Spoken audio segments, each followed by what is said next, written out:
Hello and welcome back. I kind of put some time in between the last video and this one because I want to make sure that everybody's actually having the time that's necessary in order to view and watch and take in all of the videos as well as take down notes. We're going to pick up right where we left off, and I'm going to jump right into the video. My name is Brother Lewis, and I am with the United House of Prayer for All People. I've been talking about corruption within our leadership. That said, I've been making videos also regarding this particular subject. Rather than go into an extensive background, click on the channel page and you'll see all the videos where I'm actually explaining what it is that we're doing.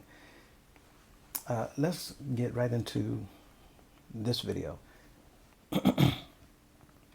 In order to do what is necessary in our General Assembly coming up in a few days, our members need to understand what a board is. So in the last video, I talked about the importance of that title that we have in our Constitution, that the leader of our organization carries the title of bishop. For legal purposes, that particular individual also carries the title of chief executive officer.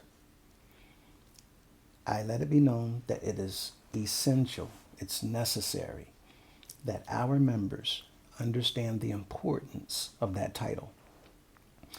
That title is not necessarily important to the members of the organization because they do not understand the legal perimeters of what that title carries. But I want to show everyone just how important this title is.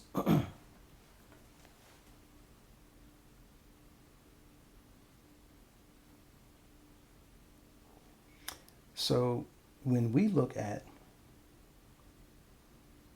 what has been taking place within our organization, you need to also understand this. Now, this is a letter, and I'm going to let it show a little closer. You see the letterhead? United House of Prayer for All People. Now, I'm going to zoom in.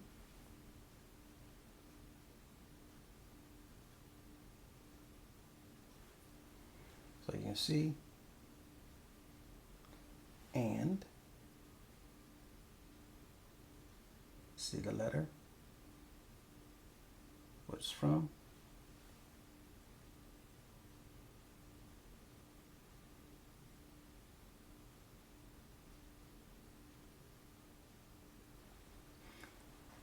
The date is August 21st, 2023, to an individual that I was in touch with and had instructed on how to pay their tithes at the time. Again, I was completely indoctrinated, but they sent their tithes into our headquarters in Washington, D.C.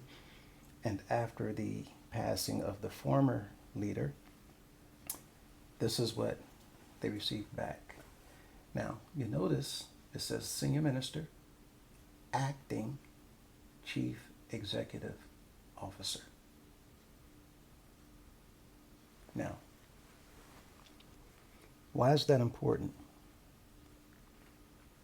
Because it does not say acting bishop.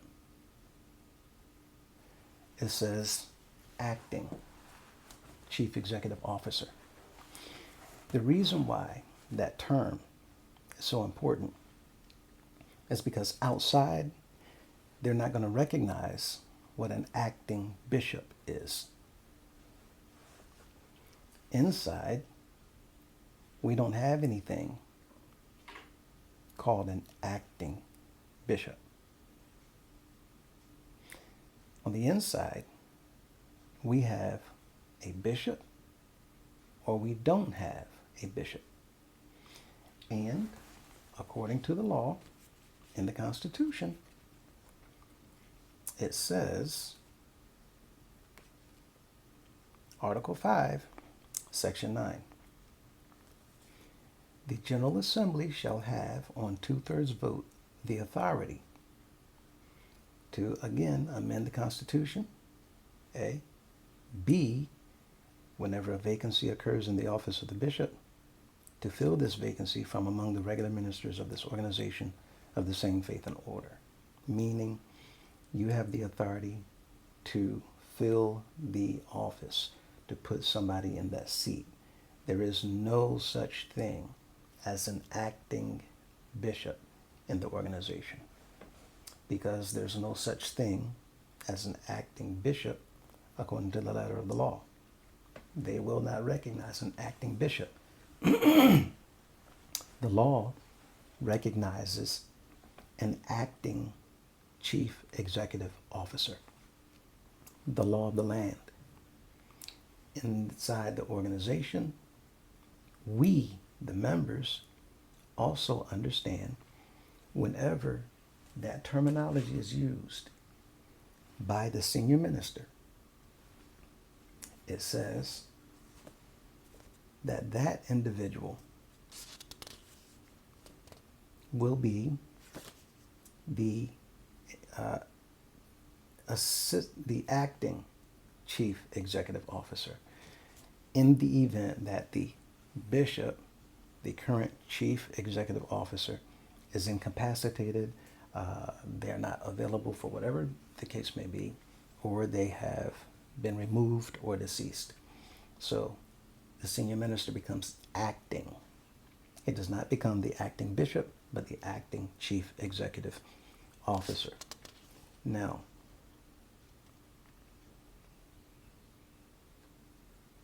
with that in mind, the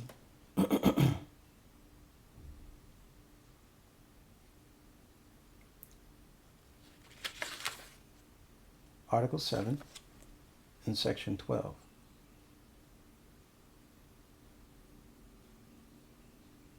it covers what I just stated.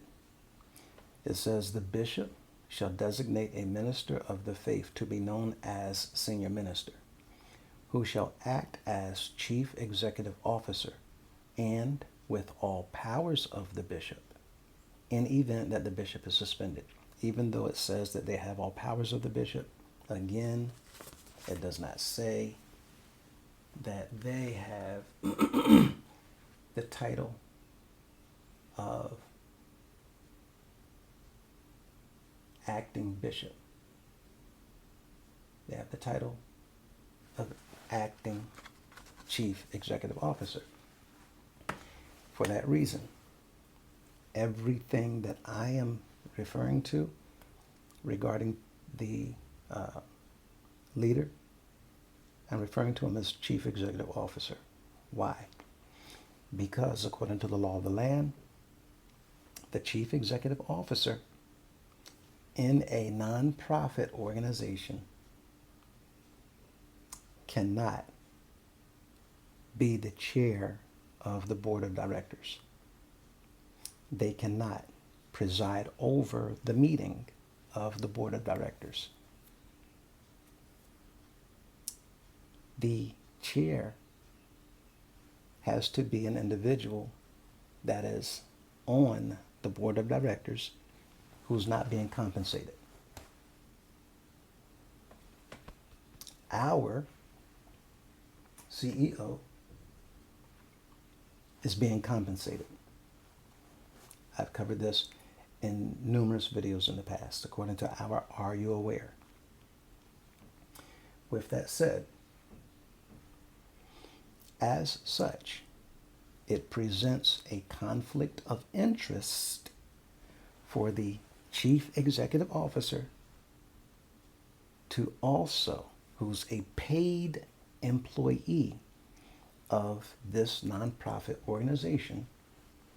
It is a conflict of interest. Thereby, it is not lawful for them to sit on the board of directors. They cannot sit on the board of directors and also be a paid employee in an executive office of the nonprofit. Because if it's a nonprofit and they're sitting as the chairman on the board of directors, then they can also make decisions that's going to benefit themselves. That too is illegal. So, because we've covered a lot of information, and I felt the need to give a lot of information so that our members would understand the terminology that we're using, it would make it easier to also understand the need to explain the purpose of a board of directors, also known as a board of trustees. Let's listen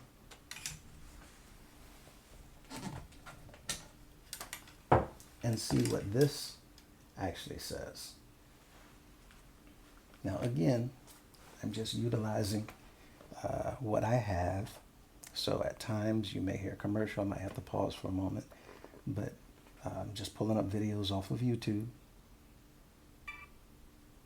A board of trustees is a group of individuals elected or appointed to oversee a firm's operations, ensuring that management decisions align with stakeholders' best interests. They are responsible for making financial decisions and establishing regulations for nonprofit organizations. A board of trustees can significantly impact a company's success or failure, depending on how effectively it manages its duties. The board typically includes key members of the management team, with additional trustees chosen based on their experience and knowledge in areas critical to the organization. Boards may consist of both internal and external trustees, depending on the organization's needs. A board of trustees functions similarly to a board of directors, especially in private entities, such as associations, mutual savings banks, university endowments, and art museums. The term board refers to a group of experts selected by a corporation to oversee its operations. The board's structure and responsibilities may vary depending on the organization's constitution or legal form, and members may be called trustees, directors, or other titles. Boards generally aim to provide... Now, you heard that a board of directors is similar to a board of trustees. And I'm sure that most people's attention sunk their teeth right into that. But I want you to pay attention again, because we're in a nonprofit.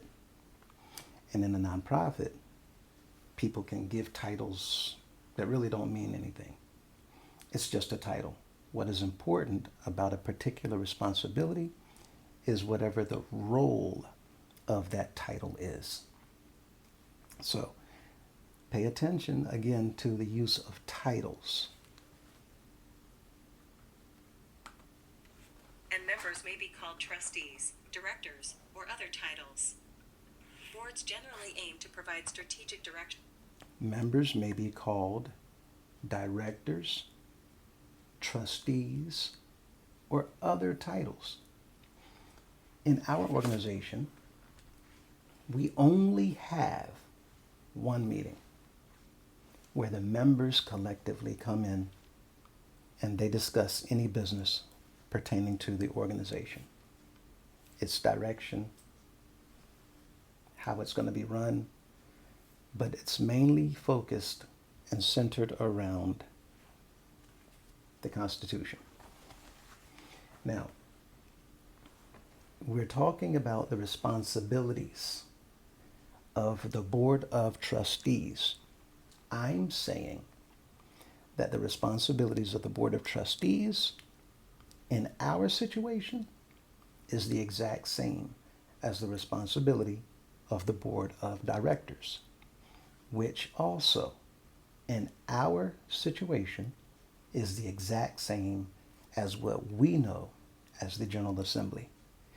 And the reason why it's important for us to understand that is so that the members of our organization will stop looking at that meeting as if it has to be run, managed, governed by the leaders of our organization. That is not the case. Whenever we are in a situation like ours, according to the laws of the land, the IRS identifies our corporation, which is what it is according to the law of the land. It is a business. It doesn't matter what we see it as, a religious institution, the house of God, the place of worship. The Internal Revenue Service out there does not care about how the members in here looks at our organization. They don't care. They don't care how the members in here look at the leader. They out there do not care how we in the organization see our leaders. All they care about outside there is that in here, everyone is complying to their laws. That is all they care about. Therefore, they don't care about titles. They don't care about beliefs. They don't care about doctrine. All they care about is that everyone in here falls in line and are compliant, following, obedient to their laws, which means the General Assembly that all the members of the organization send elected delegates to. That one meeting is the same as the board of directors is, according to the law of the land. That's how they're going to recognize that meeting. If there's no other meeting where the people come together and talk about the governing of this organization, then out there, they will not recognize it unless there is a branch of government that the leaders are lying to them about and giving them false information. And if they're giving them false information and false documentation that the members inside has no knowledge about, that we don't know nothing about, then that constitutes fraud. Now the problem is we inside don't know of any board whatsoever that this organization has set up in order to govern the organization. There is no board of trustees that we're aware of. There is no board of directors that we're aware of. There are no collective bodies of officers that we're aware of. The only one is the meeting that's held once a year called the General Assembly in our organization. That meeting, according to them out there, that meeting is known and identified as the Board of Directors. Why? Because of the responsibility of the individuals in that meeting. And according to the responsibility, the people in that meeting, they discuss the bylaws and the Constitution. The people in that meeting are the only people in the entire organization that can change the bylaws and the Constitution. By very definition, that makes the people in that meeting, according to them outside, your board of directors. So, when it comes to the responsibilities of the board of directors, it can be also called a board of trustees. Why? because we don't have one. We have no trustees and a board. We have no board of directors sitting, a group of officers from the organization overseeing the dealings of the organization. That's why the General Assembly is that board. Now, with that in mind, if the leader, according to the Constitution, is known out there as a CEO, then one more time, the CEO cannot sit in a nonprofit organization on the board of directors. He can't do it according to them. They will not find it legitimate. They will not find it legal. They will not find it lawful. It presents a conflict of interest, which is a red flag for them out there to come in here and look at what's going on. In order to prevent them out there from coming in here and looking at what's going on because things don't look right to them, even though inside the organization, within those closed walls, the members in here are saying, well, they're in charge and nobody can do anything, and he sits at the top and can't nobody judge him. Out there, the one in here leading the organization will get judged at the drop of a hat.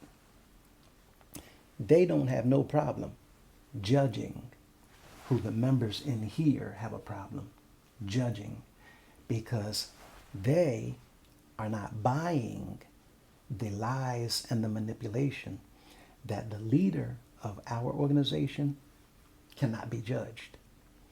Out there, you go out there and tell them that, they're going to laugh at you in your face, and they're going to ask you, who in the world told you that? Who told you that anybody in any position, especially when they have been elected by the body of people, cannot be judged? What are you thinking?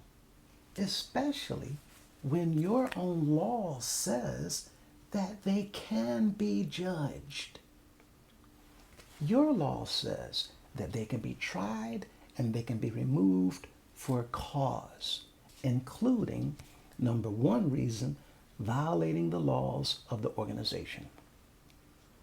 Now, whenever that same individual who's been elected to be your chief executive officer, whenever they strong arm the members of the organization and they force a law into the Constitution to make you believe that they can't be judged, that they're going to sit in that office and that seat in that position for the rest of their life, if you believe that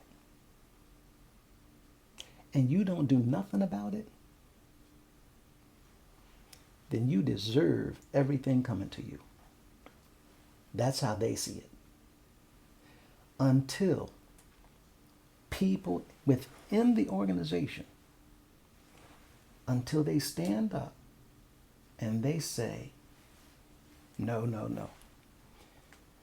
We now know better, and we will not tolerate manipulation anymore. We're going to stand up and we're going to do better.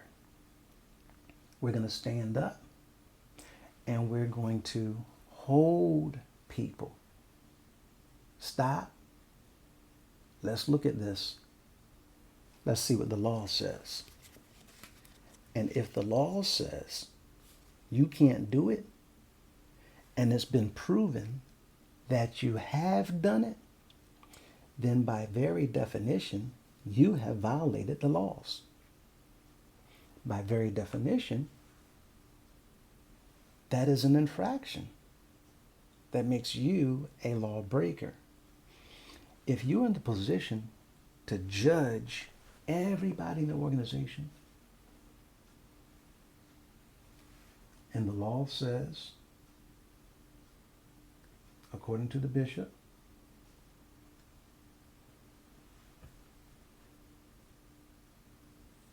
that the bishop has authority. The bishop has general control and supervision. The bishop has power to designate, and the bishop has the authority to judge. And it says also that his decision shall be final.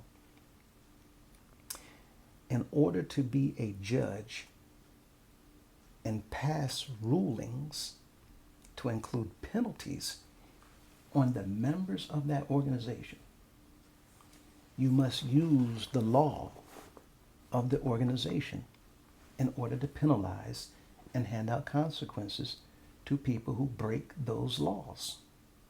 For the members who violate the law, the expectation is that the leaders, the general counsel, or those over them will hold them accountable to the law. Is it not only right that our leaders also be held accountable to the law?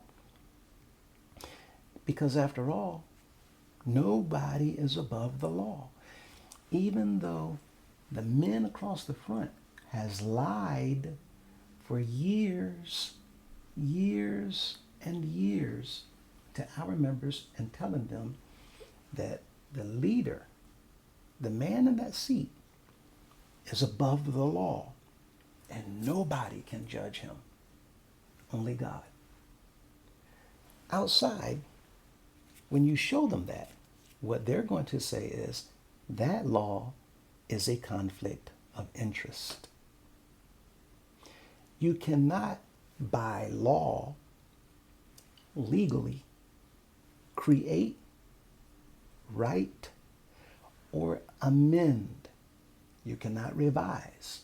You cannot add any laws whatsoever that actually contradict or conflict or impede on or against any laws that were already written before it. So when there's a law that says the General Assembly shall have, on 2/3 vote, authority to try and remove for cause the bishop for violating our laws or for any other cause that the members decide to remove him, even if he doesn't violate the Constitution, if the members decide to remove him for false doctrine, if the members decide to move him for false teaching, for strange teaching, for living a certain way, for walking a certain way, for acting a certain way, it really doesn't matter according to the law. If the members try him for cause, he can be removed. According to the law, it says try and remove for cause. But it doesn't stipulate what the causes are. So if the members find any reason whatsoever that they do not like, and they bring him forward to try him based on whatever those complaints are, and you get more than 2/3 of those individuals inside of that General Assembly that vote to remove him from that office, then that law supersedes the addition that says he is to remain as the bishop for the period of his natural life. The bigger problem is this. The bishops have been adding to the laws. And the law says only the General Assembly can amend the Constitution and bylaws. And because that is the law, and the bishops, including the current, technically suspended, Mr. Cunningham, has also violated the laws. This is what this whole thing is about, and there is a need to bring him and our other leaders who's also violated the laws forward to face the General Assembly. Now, this is how this is supposed to work. This is what I'm about to show you. This is how they see this situation. They're not going to look at this situation according to how we see it. They're not going to look at this situation according to how the pastors tell the members how they see it. They're not going to look at this situation how the council tell the members how this is. They out there, Mr. IRS, Mr. governmental bodies, Mr. judicial system, Mr. Department of Justice, Mr. Courtroom, and the justices, those judges inside that courtroom, the law enforcement officers and officials that hold all of us to the letter of the law outside those doors, they are going to look at our organization according to what I'm about to show you. This is how they're going to see us. Over here, the deacons and elders, these are your church leaders. That's how they see it out there. Deacons and elders, those are the leaders of the religious organizations. An apostle is the same as an elder. A chairman and district chairman, in their eyes, is the same as an elder. A pastor, in their eyes, is the same as an elder. A bishop, in their eyes, a senior minister, in their eyes, a general assembly secretary, in their eyes, a judge on the council, in their eyes, is the same as an elder. Now, why is this picture important? Because the elders and the deacons, the leaders of the people, that's under the church. That has nothing to do with governing the institution. The elders and deacons has nothing to do with the institution. Outside, they don't govern the church. Outside, they're going to govern that institution. And the institution had better be complying with their laws outside. Show you something.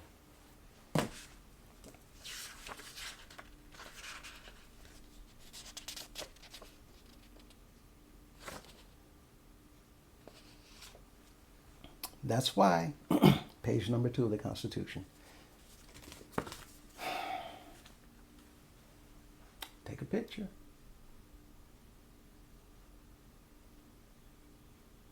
I'll even make it more brighter. Now, what do you see here? You see Article 3. It says composition. Article 4 says the church of this organization. Composition in Article 3 says this organization shall be composed of the bishop, elders, ministers, deacons, trustee of the house of prayer, and all persons who shall in good faith congregate in the various places of assembly maintained by this organization. Now, that's the institution. Article 4, the church of this organization shall be composed of the bishop, the ministers, the elders, the deacons, and all of the believers of the true gospel maintaining the faith of the Lord and Savior Jesus Christ. Now, the church of the organization, they don't care about. They're not going to govern the believers. They're going to govern the composition of the organization that is known to them as the institution. And since our organization has two bodies of people, we have the church, that's Article 4 in the Constitution. But Article 3 is the organization. That's the Constitution. The Constitution says the organization is separate from the church. Outside, the organization is the institution that they are going to regulate. The organization is the institution that they're going to check up on. The organization is the institution that you had better be complying with our laws. And therefore, when these men, elders, not deacons, elders, show you why that's important.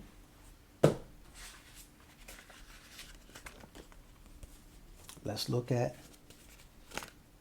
Article 5 and Section 2 right here. Take a picture.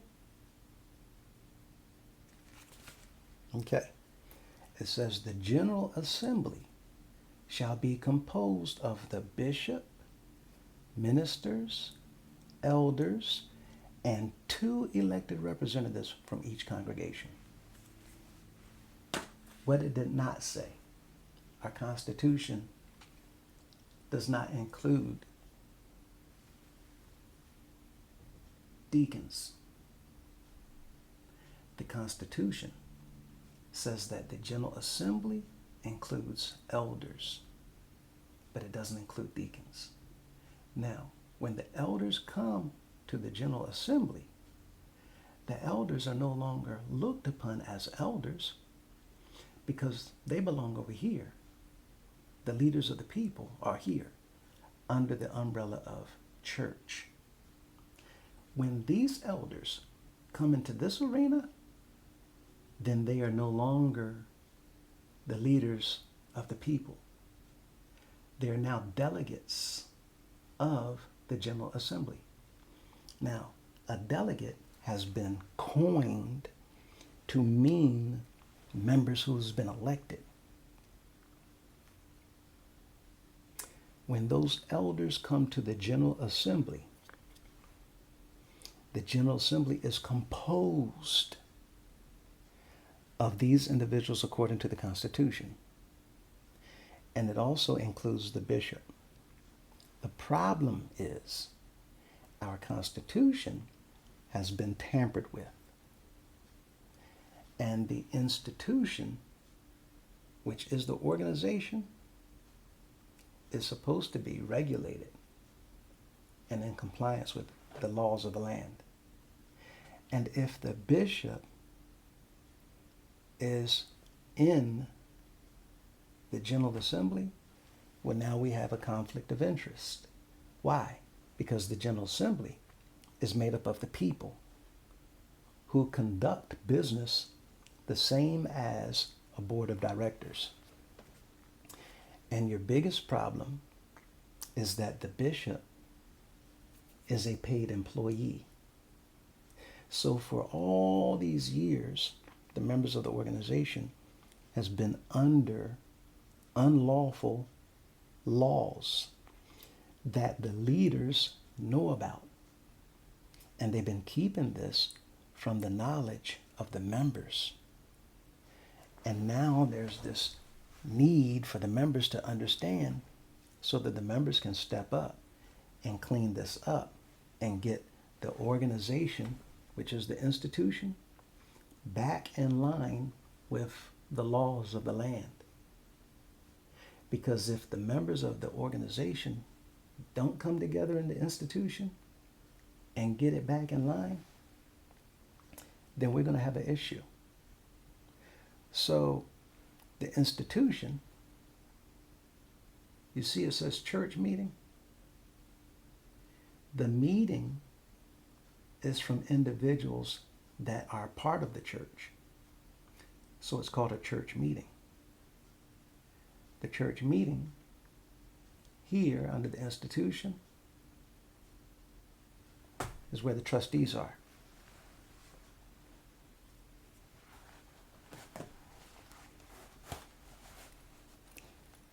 The trustees, they have a job to do. That's what this video is about. Pay very, very close attention again as we finish listening to the video. These trustees need to be absolutely sure of what their job is. Oversee its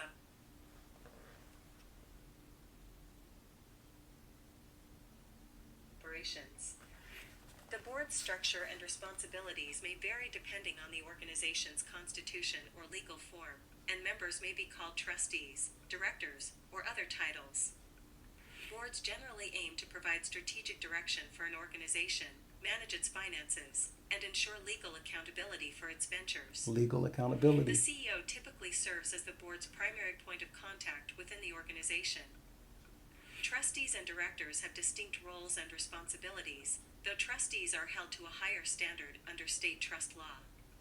Directors are usually only liable for willful wrongdoing or gross negligence, while trustees can be held liable for simple negligence. Trustees are also responsible for ensuring compliance with laws, managing assets, and making strategic decisions. Both trustees and The trustees are held liable for those things. Now, how can we, the members of the organization who are attending the meeting known as the General Assembly, which is the board of directors, how are you going to be taking care of business if you don't know what the information is? How are the members supposed to come and make sure that we're compliant with the laws of the land if we, the members, don't know what's going on? How's the board of directors going to carry out its function, its role, their responsibilities, their obligations to the people, if the board of directors has no knowledge of what's going on? How can they do their job if they're not on the inside?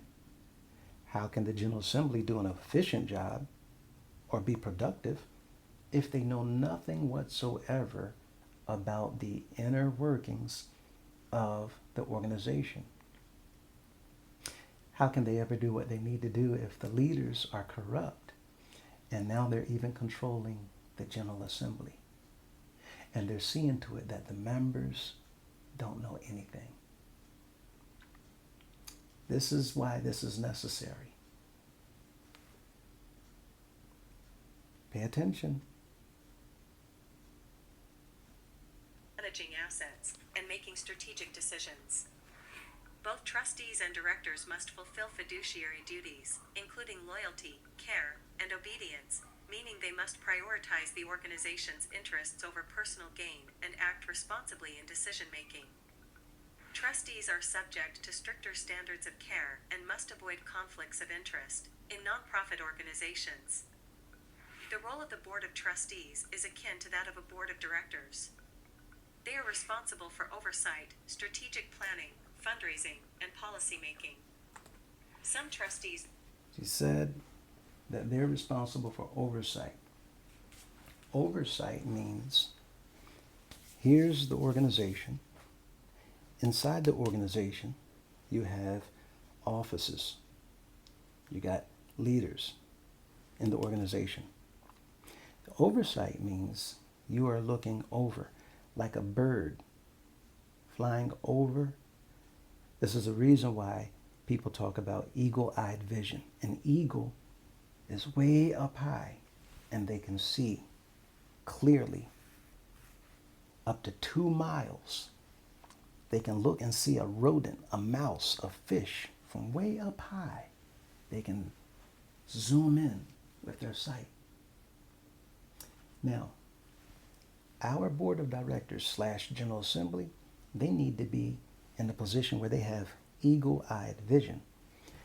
And while the officers and those who are officers operating inside the organization, the board, the General Assembly, like an eagle, is supposed to have oversight, where they're looking down and they're looking at everything around the organization. As they have oversight, they're supposed to be looking deep into all of the inner workings of the organization. And as soon as they see something that has a red flag, as soon as they see something that catches their eye, as soon as they see something that's unlawful, something that's a bending of the rules, something that's out of order, out of line, something that's suspicious, something that screams out loud, I'm doing wrong, as soon as that oversight detects anything wrong, they're supposed to jump on it. How is the organization going to clean up wrongdoing or bring individuals forward and penalize them for breaking laws if our leaders are seeing to it that nobody can hold them accountable for anything? How can we fix problems if the leader that has been elected supposedly by the people, they all of a sudden say, I ain't going nowhere and ain't nothing y'all can do about it? You now have somebody challenging the authority of all the people, challenging the authority of the Constitution, and challenging the authority of the law of the land. And for that reason, I have said that these individuals have gone rogue.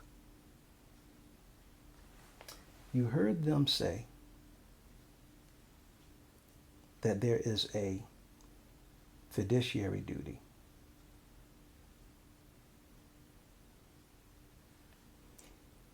With a fiduciary duty, the individuals that are in positions of authority, well, those individuals are supposed to be more concerned about the best interest of the organization.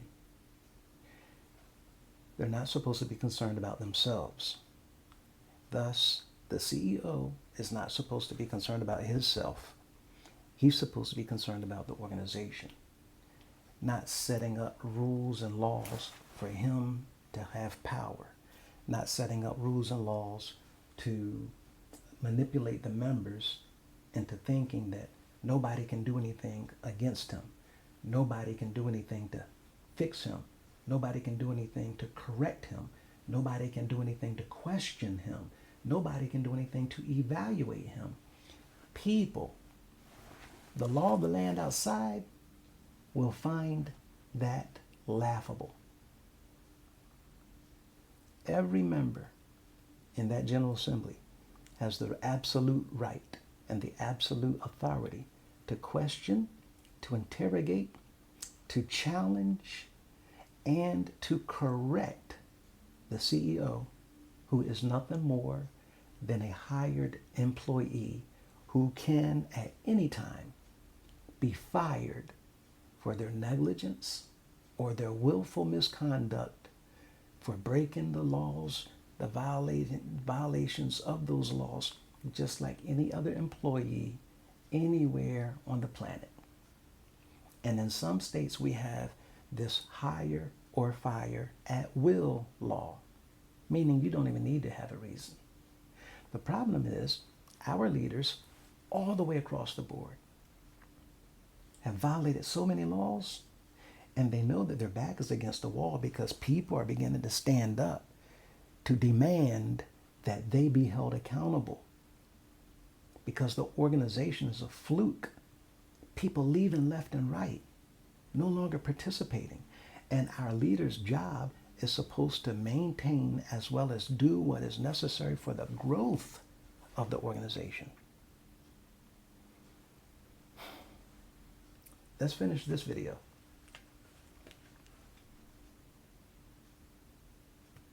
They are responsible for oversight, strategic planning, fundraising, and policy making. Some trustees may focus solely on asset management, deciding how funds should be allocated to charitable organizations. In these cases, their duties may be limited to managing assets, taxes, donations, and investments. To form a board of trustees, an entity must establish its bylaws and create an endowment, foundation, or trust. The board Established structure bylaws. is governed by state laws, organizational bylaws, and the legal instruments or trust provisions. The The board bylaws define is governed by state laws. I'm going to play that again.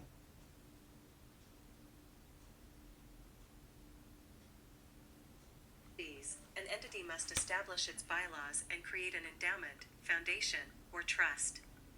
The board's structure is governed by state laws, organizational bylaws, and the legal instruments or trust provisions. The bylaws define the board's size, positions such as treasurer or chair. Now,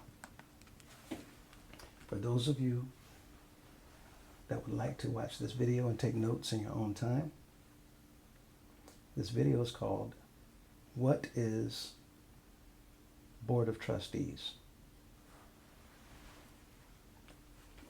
And this is the channel.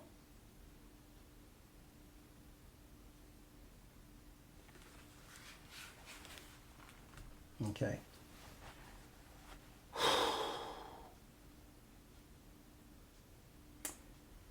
I'm going to play one more video and we're going to close this out.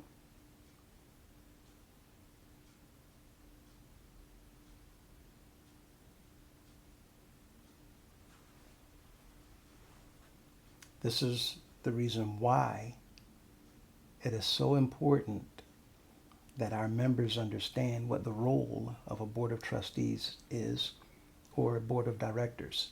And again, the term is interchangeable. There's many people who believe that a board of trustees is not a board of directors, or a board of directors is not a board of trustees. It's the same argument as, is it a CEO or a president? It's nothing more than a title. The title is not important. What is important is the role and the responsibilities that are given to that title. So a board of directors, if you don't have a board of trustees along with that board that they set up, then the board of directors also act as the board of trustees. If the board of directors does not set up an oversight committee, and there is no oversight committee within our organization, then the board of directors also is the oversight committee. How do we hold accountable people for wrongdoing when there's no system set up to hold them accountable? The board has no choice but to do it themselves. And for that reason, our leaders has done everything within their power to ensure that the people on the board of directors are scared and intimidated while they practice all types of fear tactics to make sure that the people do nothing. And for that reason, we're now facing a meeting coming up in a few days where our leaders have put the word out that they're looking to bring physical harm to people. People, namely myself. Now, I'm still giving some thought about this situation because there are certain laws set into place pertaining to many things about that subject. I'm still giving it some thought. I might make a video about that all by itself. Anyway, our leaders are now so out of control that many of them are telling individuals, family members, friends, even congregations that they're going to take care of me when I get to Washington, D.C. Even the leader himself. I played a recording where he himself said, Daddy's going to get you. Daddy's going to get you. Daddy's going to get you.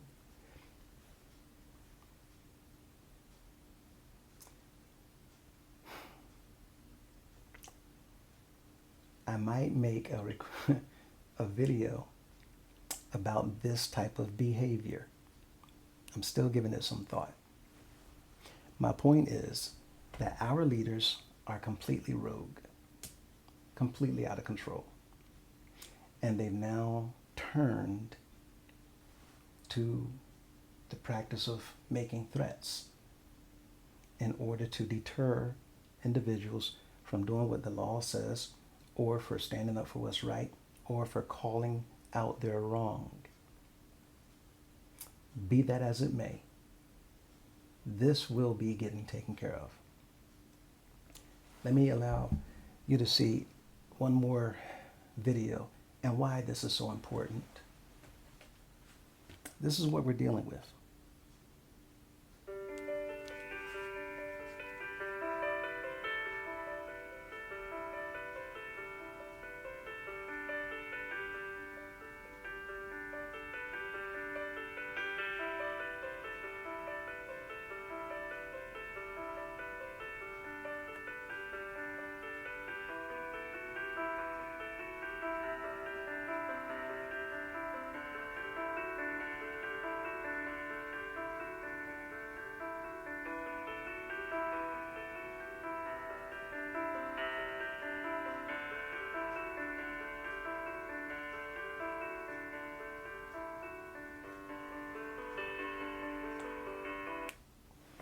Now, I see how fast this is going, so let me actually slow it down a bit.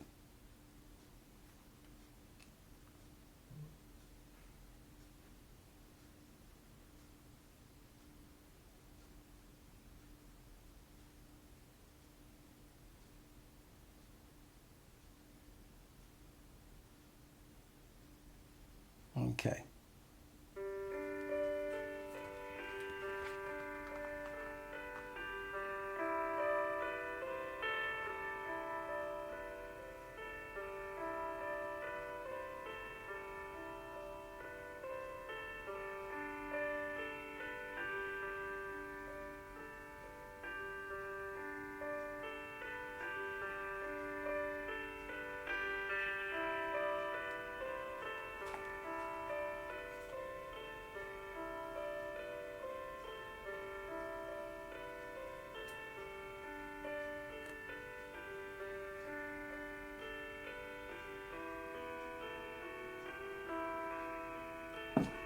This is why this is important.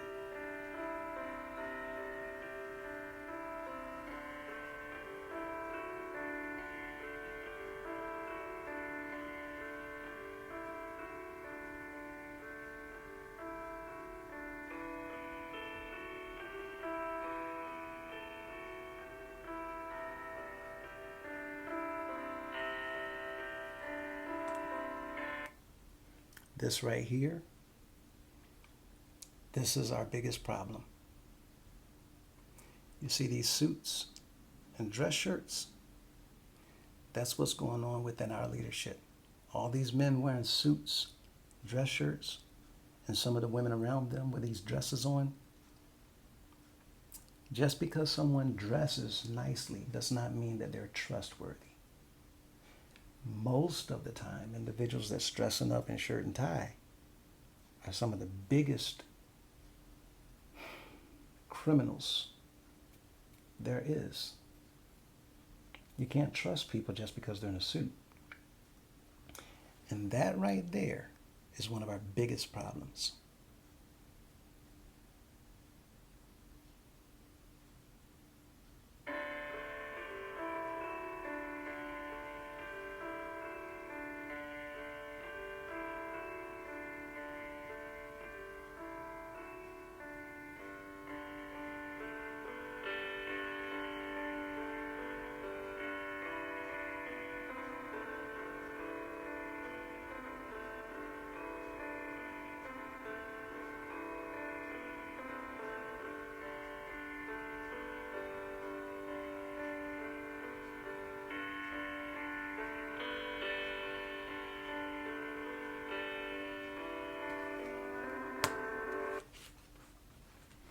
Why did I play that? Because this is what we're dealing with. We're dealing with corruption all the way across the board. We can either put a stop to it and fix it, or somebody else will. The members need to understand that laws are made to protect law-abiding members and citizens from individuals who would prey on them while they break laws. The individuals behind us, driving us forward, do as I say, not as I do. Give your money. Get out there to service. Give this, give that. Not giving any instruction from the Holy Scripture. Not teaching what it means to be a child of our Heavenly Father. Not showing by their example what it means to walk in holiness. Not showing what it means to be compliant to laws, to promote rule and order. They're not teaching what it means to be obedient to those who have rule over you. They want us to obey them while they break laws. Should we be obedient to lawbreakers? That makes us complicit. That makes us accomplices. If we know that laws are being broken and we do nothing about it, that makes us just as bad as the ones breaking the law. So, this is not about liking someone or not liking someone. This is about taking a stand, doing what's right, and holding all of us accountable for our behavior and our actions, especially when it comes to violating our laws.